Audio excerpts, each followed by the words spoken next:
Prenons un triangle rectangle. J'ai bien dit rectangle. N'importe lequel, hein.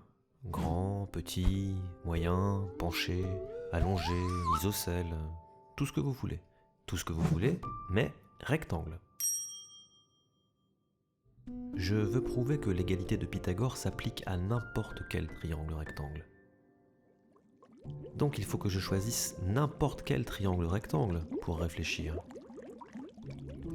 Je ne peux donc pas connaître ses côtés puisque tous les triangles rectangles sont possibles. Alors je vais les appeler A, B et H. Pourquoi H? Ah, parce que c'est l'hypoténuse. Si maintenant je prends 4 de ces triangles, et si je les dispose comme ça, j'ai dessiné un grand carré. Son côté mesure A plus B.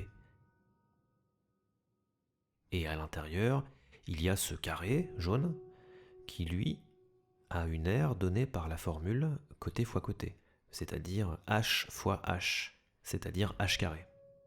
Voilà, notre grand carré est constitué de 4 triangles identiques et du petit carré jaune. Vous vous rappelez que notre grand carré a pour côté A plus B. Mettons ça à part et essayons de remplir ce grand carré autrement. Je prends de nouveau ces 4 triangles, mais cette fois je vais les disposer autrement. Regardez.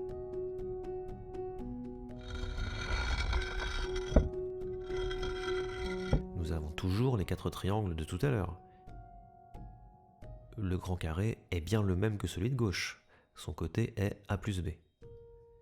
Mais maintenant, il y a 2 petits carrés à l'intérieur. Le bleu, son aire est A carré, et le vert, son aire est B carré. Résumons.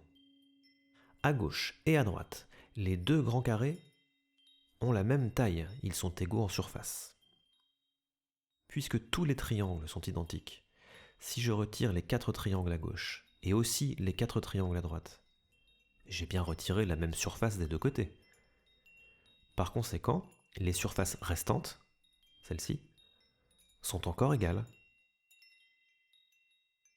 C'est-à-dire h carré égale a carré plus b carré. C'est l'égalité de Pythagore. Et ce que nous venons de faire marche avec n'importe quel triangle rectangle.